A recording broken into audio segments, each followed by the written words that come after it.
नमस्कार, आप देख रहे हैं अपना प्रदेश उत्तर प्रदेश उत्तराखंड। मैं हूं आपके साथ पूजा मोहन पांडे। बुलेटिन की शुरुआत करते हुए सबसे पहले आपको बताएंगे कि किस तरीके से आज पूरा देश अस्तो मां सदगमय और तमसो मां ज्योतिर्गमय कह रहा है, यानी कि अंधकार से प्रकाश की ओर आज पूरा देश आगे बढ़ रहा है। देश भर में आज दीपों का त्योहार दीपावली मनाया जा रहा है। लोग जहां एक तरफ बाजारों में जमकर खरीदारी कर रहे हैं, तो वहीं दूसरी तरफ रोशनी के इस त्योहार को अपनों के साथ मना रहे हैं। दिवाली हिंदुओं का सबसे बड़ा त्योहार है और ऐसे में इस त्योहार की धूम न सिर्फ देश में बल्कि विदेश में भी देखने को मिलती है। सकारात्मकता, खुशहाली, समृद्धि, शांति, ऊर्जा का प्रतीक है ये त्योहार। रोशनी का ये त्योहार बताता है कि चाहे कुछ भी हो जाए, असत्य पर हमेशा ही सत्य की विजय होती है।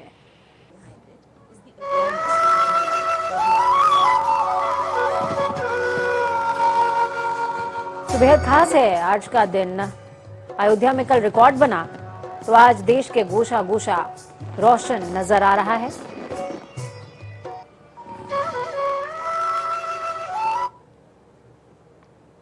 तो वहीं प्रधानमंत्री नरेंद्र मोदी जम्मू कश्मीर के नौशेरा में जवानों के साथ दिवाली मनाते नजर आए।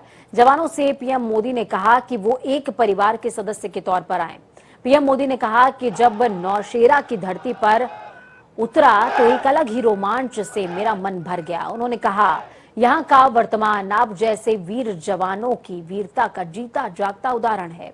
उन्होंने कहा कि नौशेरा के शेरों ने हमेशा दुश्मनों को करारा जवाब दिया।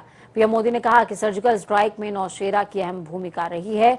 संबोधन में पीएम मोदी ने पिछली सरकारों पर तंज कसते हुए कहा कि पहले देश के जवानों के लिए जब हथियार खरीदे जाते थे तो हमेशा दूसरे हथियारों पर और दूसरे देशों पर निर्भर रहना पड़ता था, लेकिन अब भारत आत्मनिर्भर बन रहा है।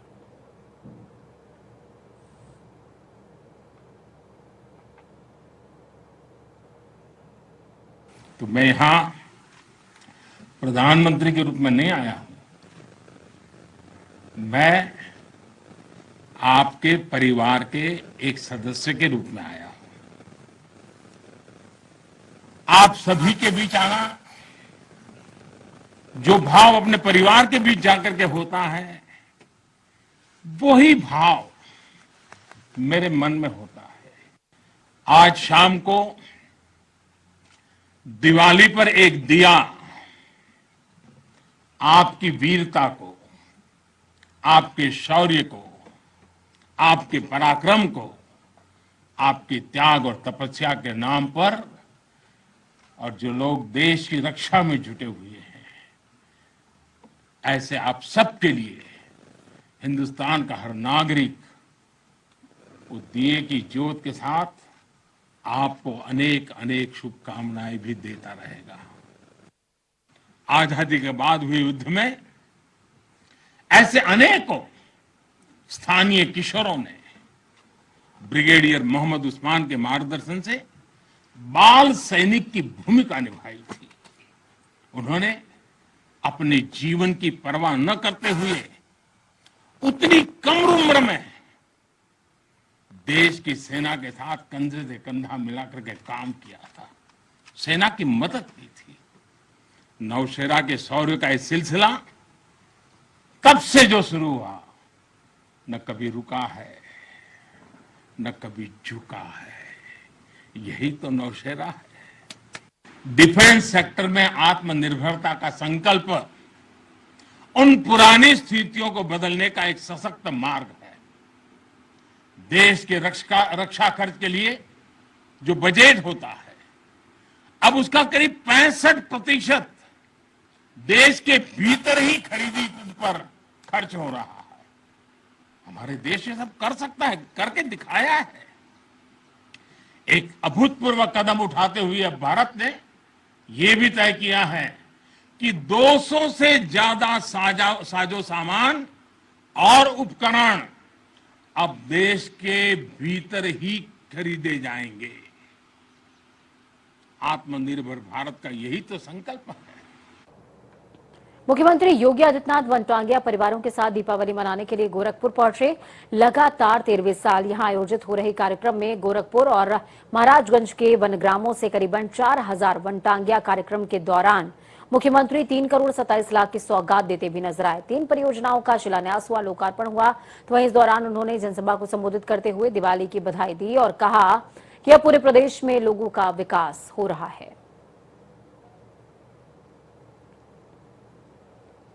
राज्यपाल लेफ्टिनेंट जनरल गुरमीत सिंह और मुख्यमंत्री पुष्कर सिंह धामी ने सरहद पर तैनात देश के जवानों के साथ दीपावली मनाई। अपने निर्धारित कार्यक्रम के तहत राज्यपाल और मुख्यमंत्री दिवाली के ईस्ट कैंप गढ़वाल स्काउट माड़ा पहुंचे और सेना के जवानों से मिलकर उनका हौसला भी बढ़ाया है। इस मौके पर उन्होंने जवानों को मिठाई खिलाते हुए खुशियां बांटते हुए दिवाली की शुभकामनाएं दी। कहा, विषम परिस्थितियों में सरहदों पर तैनात देश के जवानों के जोश और जुनून पर हम सभी को नाज है। हमारे सेना के जवान 24 घंटे अपने सीमांत क्षेत्रों में माइनस डिग्री तापमान पर काम करते हैं। तो आज हमने ये तय किया था कि वीर जवानों की गोद में जाके आज उन सभी को शुभकामनाएं दी हैं। तो जो बीच में आया हूँ, बड़ा अभिभूत हूँ, बहुत अच्छा लग रहा है कि हमारे जवानों का उत्साह देखकर, यहाँ पर उनकी वीरता को देखकर और जिस प्रकार से एक साहस के साथ डट कर वो लोग काम करते हैं, निश्चित रूप से हमारे देश के लिए, हम सब लोगों के लिए बहुत बड़ी प्रेरणा की।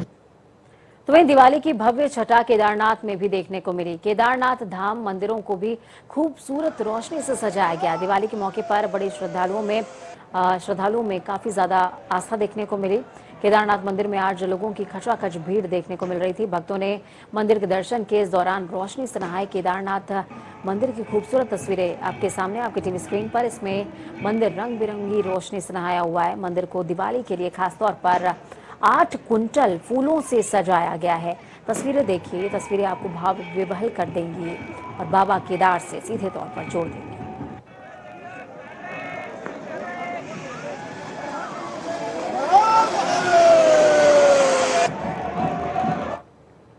तो वहीं दिवाली की छठा पूरे प्रदेश में देखने को मिली।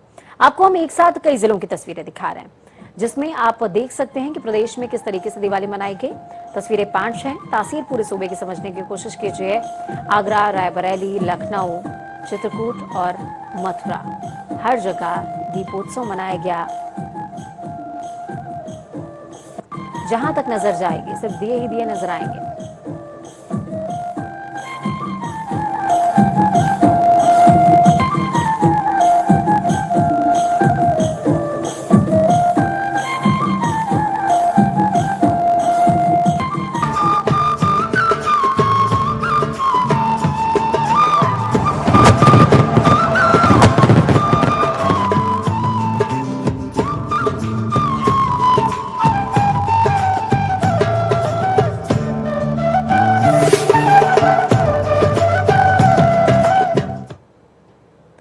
तो वहीं दूसरी ओर उत्तर प्रदेश में आगामी चुनावों को लेकर सियासी पारा भी आई है। इस पारे में सबसे ज्यादा कोई पार्टी इधर उधर कर रही है तो वो है ओम प्रकाश राजभर की पार्टी सुभाषपा। ओम प्रकाश राजभर हाल ही में ओवैसी के साथ गठबंधन का ऐलान करने के बाद सपा की साइकिल पर सवार हो गए। ऐसे में आज इटावा में अखिलेश ने चाचा शिवपाल के साथ गठबंधन का भी ऐलान कर दिया। तो ओवैसी और राजभर के गठबंधन का क्या, इसका जवाब खुद ओम प्रकाश राजभर ने दिया है। सुनिए। अपनी ताकत दिखा चुके ओम प्रकाश राजभर एक बार फिर चर्चाओं में हैं। इस बार चर्चा है क्योंकि वो मुख्तार अंसारी से मिलने जेल पहुंचे थे और उन्हीं से पूछेंगे कि आखिर क्या वजह थी, मुख्तार से मिलने की क्या वजह आई। क्या मुख्तार अंसारी अब सुभाषपा के टिकट पर मैदान में नजर आने वाले हैं? देखिए, मेरा संबंध राजनैतिक 19 साल से उनसे है। 2012 में उन्होंने एक पार्टी बनाई थी, कौमी एकता दल। हमारी पार्टी से उनकी पार्टी समझौता हुआ, हम लोग भी लड़े, वो भी लड़े, वो जीत गए, हम हार गए। हम 48,000 कुछ वोट पा करके हार गए, वो 60,000 समथिंग वोट पा के जीत गए। हम जहूराबाद से लड़े और हमारी पार्टी लड़ी, हम लोग हार गए, वो अकेले जीत गए। इसके बाद भी भारतीय जनता पार्टी जान रही थी कि ओम प्रकाश राजभर का मुख्तार से संबंध है। समझौता किया, सरकार बनी, मिनिस्टर बना। मंत्री की हैसियत से मैं बांदा जाके मिला कई बार, फिर उनका ट्रांसफर हो गया, वो चले गए रोपण पंजाब। मैं पंजाब जाता था मिलने, तब भारतीय जनता पार्टी ने कभी ये नहीं कहा कि ओम प्रकाश राजभर मुख्तार से मिलते हैं। आज हम भारतीय जनता पार्टी को छोड़ दिए और जो मऊ की रैली हुई है, हताशा और निराशा की वजह से अब भाजपा चिल्ला रही है हिंदू मुसलमान करने में। लेकिन भारतीय जनता पार्टी में जितने पिछड़े नेता हैं, ये पिछड़े नेता तय कर रहे हैं कि मुख्यमंत्री पिछड़ी जाति का बनेगा। ये मर्द है ओम प्रकाश राजभर, पिछड़े को मुख्यमंत्री बनाऊंगा। अगर ये मर्द हैं लोग पिछड़ों के हितैषी, तो भारतीय जनता पार्टी में बोले कि पिछड़ों का मुख्यमंत्री केशव को बनावे, स्वतंत्र देव को पटाला, स्वामी को बनावे, चाहे कोई के बनावे, नहीं लोडर लोग छोड़े वहां से, हम इधर हम पिछड़े को मुख्यमंत्री बनाएंगे। तो अखिलेश के साथ जो आप गए हैं तो क्या यही वजह है कि क्योंकि वो भी पिछली जात से आते हैं? बिल्कुल, मैं तो खुला उसी दिन कहा कि हमारा मुख्यमंत्री 2022 का माननीय अखिलेश यादव जी होंगे, पिछड़ी जाति से आते हैं। वहां उनकी तरह लोडरी थोड़ो करते हैं भाजपा में था तभी सीना ठोक के बोलता था कि केशव मौर्य के नाम पर पिछड़े समाज के लोगों ने वोट दिया मुख्यमंत्री बनाने के लिए, और आपने उत्तराखंड से लाकर के उत्तराखंडी को बना दिया मुख्यमंत्री और केशव मौर्य को बना दिया शिखंडी। अब ये जो पिछड़े की राजनीति है, लेकिन एक सवाल जो अहम है, मऊ से राजनीति शुरू हुई। मऊ से आपने पहली ऐसी रैली की जहां पर अखिलेश मौजूद थे और उसी मऊ के एक बाहुबली विधायक कह सकते हैं जो मुख्तार अंसारी, अब उनसे जो आपके 1-1.5 घंटा बातचीत भी हुई जेल में, क्या माना जाए कि अब समीकरण कुछ बदल रहे हैं पूर्वांचल के? देखिए, एक बड़ी ताकत है, शोहरत है उस आदमी की, गरीबों की मदद करता है, बेसहारों की मदद करता है, जुल्म जाति अन्याय अत्याचार जो करता है उसके साथ खड़ा होता है। इसी वजह से उसको लोग माफिया कहते हैं। उसके खिलाफ मुकदमे लिखे गए हैं और मुकदमे न्यायालय में चल रहे हैं। न्यायालय जो सजा देगी वो उसको भुगतने के लिए तैयार है। जो भागीदारी संकल्प मोर्चा है उसके अध्यक्ष भी हैं, संयोजक हैं, उसमें कई ऐसे लोग थे, शिवपाल यादव का नाम था, ओवैसी थे, चंद्रशेखर थे, लेकिन सबसे बड़ी बात है कि आज इटावा में अखिलेश यादव ने बोला कि चाचा का पूरा सम्मान रखा जाएगा और वो भी साथ आ सकते हैं। अब बचते हैं ओवैसी लगातार दावा कर रहे हैं कि वो 100 सीटों पे लड़ेंगे, तो क्या आपका जो ये समझौता हुआ है अखिलेश यादव के साथ, उसमें 100 सीटें ओवैसी को दी जा रही हैं? देखिए, जो गठबंधन हुआ है, हमने शुरुआत किया, उस समय भी आप लोगों ने सवाल किया कि शिवपाल चाचा, हमने कहा कि रहीमन चुप हो बैठिए, देख दिनन के फेर, जब नीके दिन आई हैं बनत लगी हैं फेर। अब देखिए, आप ही बता रहे हैं शिवपाल चाचा की लाइन अब बन रही है तेजी तरह सबकी लाइन धीरे धीरे बन जाएगी। वैसे नहीं दिख रही लाइन बनती हुई, क्योंकि बड़ी डिमांड है। नहीं, बस देखिए, हम तो यही समझा रहे हैं ना कि 100 सीट लड़ने से बढ़िया है कि आप 10 लड़ो भैया। 100 लड़के को नहीं जीतोगे और 10 लड़के 10 जीत जाओ तो क्या बुरा है। 2022 को लेकर तैयारियां भी तेज कर दी गई हैं। मुख्तार अंसारी को लेकर रुख साफ है कि वो बड़े नेता हैं, क्योंकि भले ही वो जेल में रहते हो लेकिन वो चुनाव जीतते आए हैं, तो उसको लेकर बहुत चर्चा नहीं होनी चाहिए। फिलहाल कई और जो दल हैं जो साथ में थे जो संकल्प मोर्चा के, उनको भी कोशिश की जा रही है कि जल्द से जल्द अखिलेश के साथ उनको जोड़ा जाए और 2022 को लेकर उनको एक नई रणनीति पर काम करना होगा। कैमरा पर्सन आशीष के साथ तौखीर किदवई, जनता टीवी, लखनऊ। तो वहीं दूसरी तरफ प्रधानमंत्री नरेंद्र मोदी एक बार फिर से बाबा केदारनाथ के दरबार में हाजिरी लगाने पहुंचेंगे। प्रधानमंत्री 5 नवंबर यानी कि कल वहां केदार मंदिर में पूजा अर्चना करते नजर आएंगे और साथ में आदि शंकराचार्य समाधि का उद्घाटन भी करेंगे। उनकी मूर्ति का अनावरण होगा, लेकिन इस दौरे का विरोध शुरू हो गया है। पीएम मोदी की यात्रा का वहां के पुरोहित विरोध कर रहे हैं। ऐसे में पुष्कर सिंह धामी खुद पहुंचे थे, सुलह कराने की कोशिश हुई, कितना सक्सेसफुल हुए कितना नहीं हुए, ये खास रिपोर्ट आपको बताएगी अभी तक की अपडेट।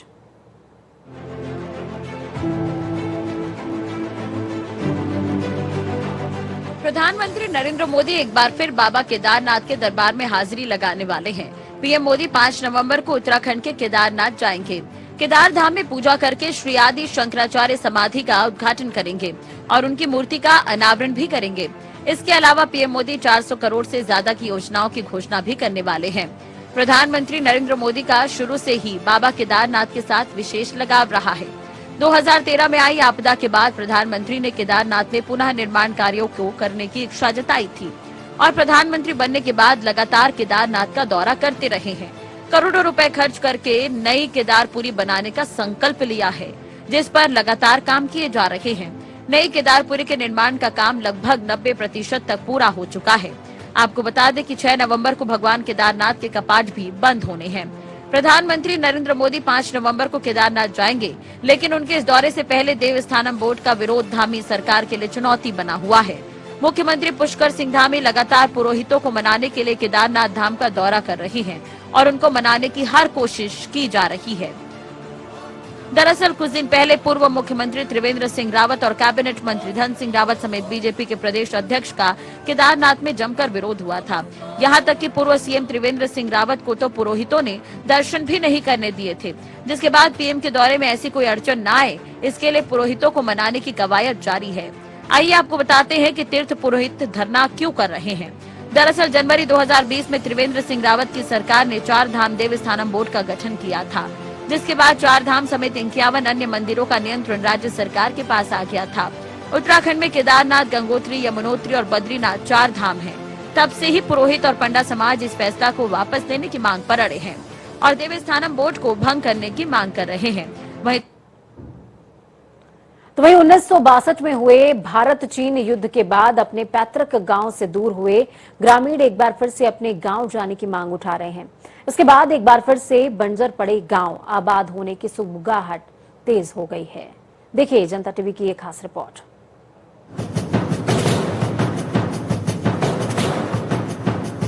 उन्नीस के बाद खाली हुए पहाड़ के गांव एक बार फिर से गुलजार हो सकते हैं। बीते साल डीजीपी मीट में एक योजना तैयार की गई थी, जिसमें इंडो चाइना जुड़े इलाकों में विकास मेले का आयोजन करने का फैसला लिया गया था, जिसके बाद प्रदेश के 3 बॉर्डर पिथौरागढ़, चमोली और उत्तरकाशी में विकास मेले का आयोजन किया गया।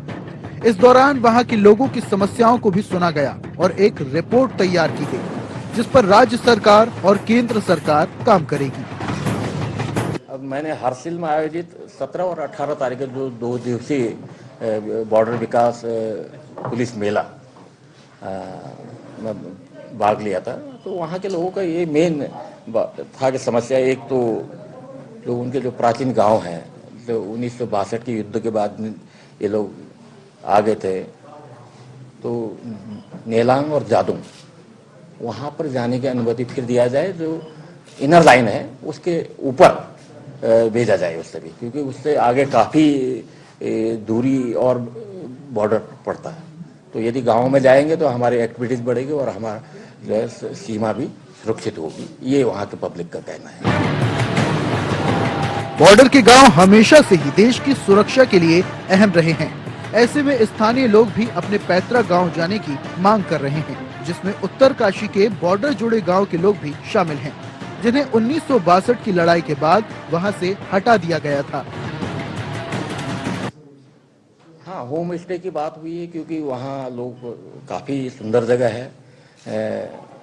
वहाँ के जो प्राकृतिक छटा ब्यूटी है वो अपनी जगह है, लोग आना चाहते हैं।